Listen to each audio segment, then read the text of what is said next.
শ্রীকৃষ্ণ। রাধে রাধে। নমস্কার বন্ধুরা, ফাল্গুন মাসের শেষ শনিবার বাড়ির এই স্থানে ছড়িয়ে দিন এক মুঠো লবণ। অর্থ আসবে ঝড়ের গতিতে। মা লক্ষ্মী আপনার গৃহে স্থিতিভাবে বসবাস করবেন। বাড়ির বাস্তুদোষ এক নিমিষেই দূর হয়ে যাবে।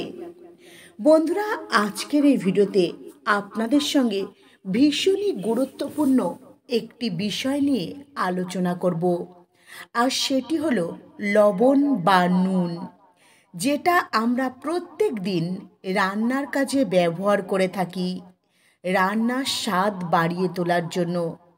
আমাদের আপনাদের প্রত্যেকের জীবনে লবণের আলাদা একটা ভূমিকা রয়েছে। লবণ ছাড়া প্রায় আমাদের জীবন অচল। বন্ধুরা, আপনারা হয়তো জানেন না, বাড়ির নানান রকম বাস্তুদোষ কাটানোর জন্য এবং গ্রহদোষ কাটানোর জন্য লবণের উপায় অব্যর্থ কাজে লাগানো হয়। লবণের মধ্যে রয়েছে এক চমৎকারী শক্তি। বন্ধুরা, আজকের এই ভিডিওতে আপনাদের জানাবো আপনার বাড়ির কোন জায়গায় এই ফাল্গুন মাসের শেষ শনিবারে এক মুঠো লবণ ছড়িয়ে দিতে হবে। আর এই উপায়টি করলেই আপনার বাড়ির বাস্তুদোষ চিরতরের মতো বিদায় নেবে এবং ঘর থেকে সমস্ত নেগেটিভ শক্তি দূর হবে। এবং আপনার ওপর কেউ যদি কখনো জাদুটোনা কালা জাদু করতে চায়, সেও কিন্তু কিছুতেই করতে পারবে না। বন্ধুরা, এখন চলছে পবিত্র ফাল্গুন মাস। তো এই পবিত্র ফাল্গুন মাসে প্রত্যেক দিন ভগবান শিবের পূজা করা অত্যন্ত শুভ, কারণ এই মাসেই পালিত হয় সকল ব্রতের শ্রেষ্ঠ শিব চতুর্দশী ব্রত, অর্থাৎ শিবরাত্রি। এই মাসে শিব শক্তির মিলন হয়েছিল। তাই এই পবিত্র মাসে বিশেষ কিছু নিয়মবিধি পালন করে যদি ভগবান শিবের পূজা করতে পারেন, তো ভগবান শিব অত্যন্ত প্রসন্ন হয়ে যাবে আপনার ওপর। বন্ধুরা, এই মাসটি অত্যন্ত শুভ। এই মাসে অনেক শুভ কাজ করা হয়। ফাল্গুন মাস হলো হিন্দু ক্যালেন্ডারের দ্বাদশতম মাস। এই মাসে পালিত হয় বিজয়া একাদশী, শিব চতুর্দশী ব্রত, আমলকি একাদশী ও হোলির মতো বড় বড় উৎসব। তাই বন্ধুরা, ফাল্গুন মাসের শেষ শনিবারে অবশ্যই এই কাজটি একবার করে দেখুন। তো কিভাবে করবেন এই উপায়, সমস্ত কিছুই আজ আপনাদের এই ভিডিওতে জানিয়ে দেব। তো আমার প্রত্যেক বন্ধুদের কাছে অনুরোধ রইল, আপনারা ভিডিওটি প্রথম থেকে শেষ পর্যন্ত মনোযোগ সহকারে দেখবেন। আর ভিডিওটি দেখে ভালো লাগলে একটি লাইক করে দেবেন, আর কমেন্টে মনে ভক্তি ও ভালোবাসা রেখে ওম নমঃ শিবায়, হর হর মহাদেব লিখতে কখনোই ভুলবেন না। বন্ধুরা, লবণের যে উপায়ের কথা আপনাদের জানাবো, প্রত্যেকটি উপায় ভীষণই চমৎকারী ও কার্যকারী।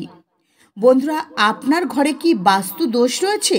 সবার আগে এটা আপনাকে জানতে হবে। তো আপনি বাইরে রয়েছেন বা বাইরে কোথাও গেছেন, আপনার বাইরে মন মেজাজ শরীর স্বাস্থ্য সবই ভালো রয়েছে, কিন্তু আপনি যখন আপনার নিজের ঘরের ভেতর প্রবেশ করছেন, হঠাৎই আপনার মন মেজাজ শরীর সব খারাপ হয়ে যাচ্ছে। আপনার মনের মধ্যে অত্যন্ত রাগ বাসা বাঁধছে। আপনি আপনার পরিবারের প্রত্যেকটা সদস্যর সঙ্গে অকারণেই খারাপ ব্যবহার করতে শুরু করছেন। আপনার পরিবারের প্রত্যেকটা মানুষের সঙ্গে আপনি অকারণে ছোট বড় কথাতে রেগে যাচ্ছেন, ঝগড়া অশান্তি করছেন। কারোর কথা আপনার একদমই সহ্য হচ্ছে না, বা আপনি আপনার পরিবারে কোনো শুভ কাজ করতে চাইছেন বা পূজা পাঠ করতে চাইছেন, কিন্তু বারবার বাধার সৃষ্টি হচ্ছে।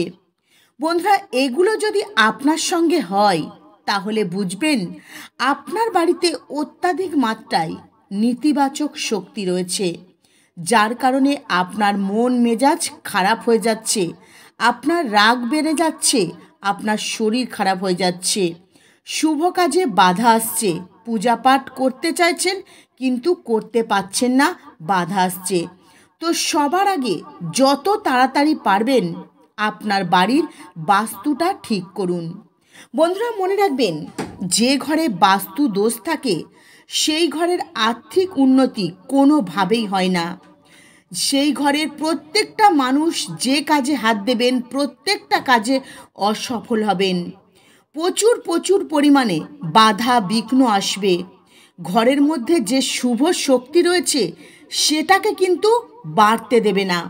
আপনার বাড়ির বাস্তুদোষ যে রয়েছে, যে নেগেটিভ শক্তি রয়েছে, সেই শুভ শক্তিটাকে কিন্তু একেবারে টেনে খিঁচে নেবে। শুভ শক্তি কিছুতেই বাড়তে দেবে না। এর ফলে আপনি কখনো ভালো চিন্তা ভাবনা করতে পারবেন না। পরিবারে আয় উন্নতি দিন দিন কমতে থাকবে। আপনার ঘর থেকে আনন্দ হাসি খুশি কিন্তু চলে যাবে। দিন দিন দুঃখ দারিদ্রতা গ্রাস করবে। আপনার অর্থ ইনকামের পথে কিন্তু বাধা আসবে। আর যে অর্থ আপনি ইনকাম করবেন তা জলের মতো অযথা হু হু করে খরচ হয়ে যাবে, আপনি বুঝতেও পারবেন না। বন্ধুরা আপনি কিন্তু খুব সহজেই এমন অনেক ছোট ছোট চমৎকারী উপায় রয়েছে যে উপায়গুলি ঘরে বসে খুব কম খরচে করতে পারবেন আর এই সমস্ত সমস্যা থেকে মুক্তি পেয়ে যাবেন। কিন্তু বন্ধুরা এই উপায় বা টোটকা অবশ্যই আপনাকে নিষ্ঠা ভক্তি বিশ্বাস আর ভালোবাসার সঙ্গে করতে হবে, তবেই কিন্তু এই উপায়ের ফল পাবেন। বন্ধুরা এই উপায়টি আপনাদের লবণ দিয়ে করতে হবে। আর লবণ আপনার প্রত্যেকেরই রান্নাঘরে থাকে, রান্নার কাজে ব্যবহার করা হয় রান্নার স্বাদ বাড়িয়ে তোলার জন্য। বন্ধুরা এই লবণের উপায় করতে আপনারা কিন্তু সিন্দুক লবণও নিতে পারেন, সাদা নুনও নিতে পারেন। বন্ধুরা এমনটা নয় যে আপনাকে সিন্দুক লবণ দিয়ে এই উপায় করতে হবে, সাদা লবণ দিয়েও কিন্তু এই উপায় করতে পারেন। কিন্তু বন্ধুরা এই সিন্দুক লবণ বেশি শুদ্ধ হয়। সিন্দুক লবণ সাদা লবণের থেকে অনেক বেশি কার্যকারী হয়। তাই আপনার হাতের কাছে যে লবণ থাকবে সেই লবণ দিয়ে এই উপায় খুব সহজেই করতে পারবেন। বন্ধুরা প্রথমে যে উপায়ের কথা আপনাদের জানাবো, এই উপায় সপ্তাহে প্রত্যেক দিন শনিবার করবেন। সকালবেলায় শনিবার সকালে যে জল দিয়ে আপনারা ঘর মুছবেন সেই জলের মধ্যে কিছুটা লবণ দিয়ে দেবেন। তারপর সেই জল দিয়ে আপনার বাড়ির প্রত্যেকটা জায়গায় প্রত্যেকটা ঘর খুব ভালো করে মুছে নেবেন। হ্যাঁ বন্ধুরা মনে রাখবেন, ঘর পরিষ্কার পরিচ্ছন্ন না থাকলে কিন্তু কখনোই মা লক্ষ্মী দেবী সেই ঘরে বসবাস করেন না। তাই সর্বদাই আপনারা চেষ্টা করবেন ঘর বাড়ি পরিষ্কার পরিচ্ছন্ন করে রাখার। আর মনে রাখবেন, যে ঘর পরিষ্কার পরিচ্ছন্ন করে রাখবেন সেই ঘরেই মা লক্ষ্মী দেবী এসে বসবাস করবে। আর বন্ধুরা আপনার বাড়ির সদর দরজা কিন্তু খুব ভালো করে পরিষ্কার পরিচ্ছন্ন করে রাখবেন। সদর দরজার আশেপাশে কোনো নোংরা আবর্জনা, ছেঁড়া জুতো চপ্পল, জামা কাপড় ছেঁড়া এগুলো রাখবেন না। কারণ এই সদর দরজা দিয়ে সবার প্রথমে দেবদেবী ঘরের ভেতর প্রবেশ করে। তাই সর্বদাই সদর দরজা পরিষ্কার পরিচ্ছন্ন করে রাখবেন। সদর দরজায় 1 ঘটি জল ঢেলে দেবেন। বন্ধুরা এই ছোট্ট কাজটি যদি আপনারা করতে পারেন তো এর ফলে আপনার ঘরের উন্নতির পথে যে বাধা আসছিল সেই সমস্ত বাধা কিন্তু কেটে যাবে। আর আপনাদের আস্তে আস্তে আপনাদের ভাগ্য কিন্তু একেবারে সুনিশ্চিতভাবে উন্নতির পথে এগোবে। তাই বন্ধুরা এই উপায় আপনারা প্রত্যেক শনিবার করুন।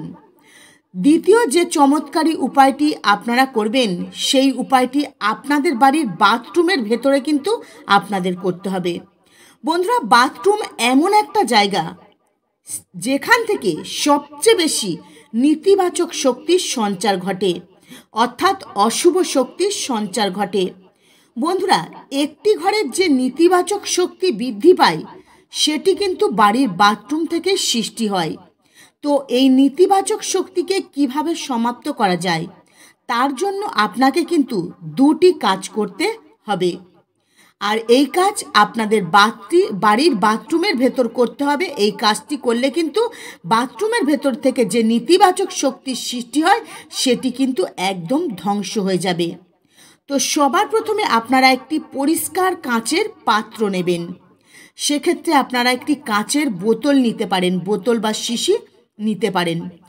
তার মধ্যে কিন্তু সেই কাঁচের পাত্রর মধ্যে আপনারা একদম ভর্তি করে এক ভর্তি লবণ রেখে দেবেন।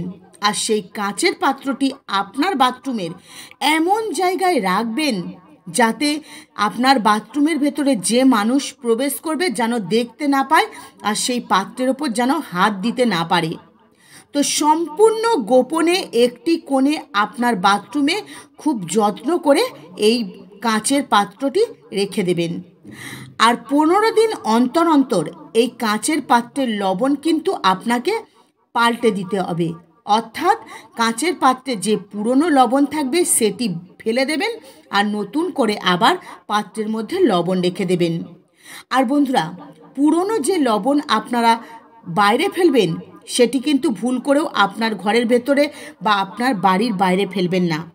আপনার বাড়ি থেকে চৌরাস্তার মোড়ে চলে যাবেন। সেই চৌরাস্তার মোড়ে সেই লবণ আপনারা কিন্তু ফেলে দেবেন। বন্ধুরা, এই ছোট্ট উপায়টি আপনারা যদি আপনাদের বাথরুমে করতে পারেন তো আপনাদের বাথরুমের ভেতর থেকে যে নেতিবাচক শক্তির সৃষ্টি হচ্ছিল সেই সমস্ত নেতিবাচক শক্তি কিন্তু এই লবণ শোষণ করে নেবে। বন্ধুরা, আপনার বাড়ির বাথরুমে যে মগ বা বালতি ব্যবহার করেন সাদা, হলুদ বা কালো রঙের, সেটা কিন্তু আপনারা সবসময় নীল রঙের বালতি বা মগ ব্যবহার করবার চেষ্টা করবেন। কারণ এই নীল রং ভীষণই একটি ভালো রং, সমস্ত অশুভ শক্তিকে কিন্তু শোষণ করে নিতে পারে। তাই সর্বদাই আপনারা নীল রঙের মগ বা বালতি বাথরুমে ব্যবহার করবার চেষ্টা করবেন। এটি আপনার বাড়ির বাস্তুর জন্য অত্যন্ত শুভ হবে, সমস্ত নেগেটিভ শক্তিকে শোষণ করে নিতে পারে। তাই বন্ধুরা, অবশ্যই আপনাদের বাড়ির বাথরুমে নীল রঙের বালতি বা মগ ব্যবহার করার চেষ্টা করবেন, খুব ভালো রেজাল্ট পাবেন। বন্ধুরা, যদি আপনাদের অত্যন্ত মাত্রায় বাড়ির বাস্তুদোষ বেড়ে যায় তাহলে দেখবেন আপনার রাতে কিছুতেই ঘুম হবে না। আপনি হয়তো ঘুমাবেন কিছুক্ষণের জন্য, দেখবেন হঠাৎই আচমকায় আপনাদের রাতে 4 থেকে 5 বার ঘুম ভেঙে যাচ্ছে। সেক্ষেত্রে আপনারা বুঝবেন আপনাদের বাড়িতে কিন্তু নেতিবাচক শক্তি অত্যাধিক মাত্রায় বেড়ে গেছে, তাই আপনাদের সঙ্গে এমনটা ঘটছে। তো আপনারা কি করবেন? এই নেতিবাচক শক্তিকে কমানোর জন্য কি করবেন? আপনি যে খাটে ঘুমান সেই খাটের 4 পায়ে একটু একটু করে লবণ দিয়ে দেবেন। হ্যাঁ বন্ধুরা, আর এই লবণ আপনারা রাতে ঘুমাতে যাওয়ার ঠিক আগেই দেবেন। এই লবণ খাটের পায়ে দিয়ে অন্য কোনো কাজ করবেন না, সোজা আপনারা খাটে শুয়ে ঘুমিয়ে পড়বেন। তো আপনাদের আশেপাশে যত নেতিবাচক শক্তি রয়েছে এই লবণ সমস্ত শক্তিকে নিজের মধ্যে শোষণ করে নেবে। বন্ধুরা, আপনাদের আয় ইনকাম বাড়িয়ে তোলার জন্য, ঘরের উন্নতি বাড়িয়ে তোলার জন্য যে কোনো শনিবার আপনার হাতের 1 মুঠো লবণ নেবেন। তারপর সেই লবণ আপনার ঘরের মধ্যে পূর্ব দিকে থেকে পশ্চিম দিকে 3 বার ঘুরিয়ে নেবেন। তারপর সেই 1 মুঠো লবণ নিয়ে আপনার বাড়ির উঠানে চলে যাবেন। উঠানে গিয়ে উত্তর ও পশ্চিম কোণে সেই 1 মুঠো লবণ ফেলে দেবেন। বন্ধুরা, এই উপায়টি সর্বদাই আপনার বাড়ির বাস্তুর মধ্যে করবেন। এই উপায়টি করবার পর 1 ঘন্টা পর্যন্ত কিন্তু আপনারা আর বাইরে বেরোবেন না। এই উপায়টি করার পর সোজা আপনারা ঘরে ঢুকে যাবেন, 1 ঘন্টা বাইরে বেরোবেন না। আর এই উপায়টি করে যখন আপনারা ঘরের ভেতর ঢুকবেন পিছন ফিরে কিন্তু তাকাবেন না, সোজা ঘরের ভিতর চলে যাবেন। 1 ঘন্টা পর তারপরে কিন্তু বাইরে বেরোবেন। বন্ধুরা, এই ছোট্ট উপায়টি করতে পারলে আপনার বাড়ির যে বাস্তু দোষ রয়েছে, যে অশুভ শক্তি রয়েছে, নেতিবাচক শক্তি রয়েছে, সেই সমস্ত কিছু কিন্তু আপনার বাড়ি থেকে বিদায় নেবে। তো বন্ধুরা, আজকের মতো ভিডিও এই পর্যন্তই। আপনারা ভালো থাকবেন, সুস্থ থাকবেন। নমস্কার। হরে কৃষ্ণা।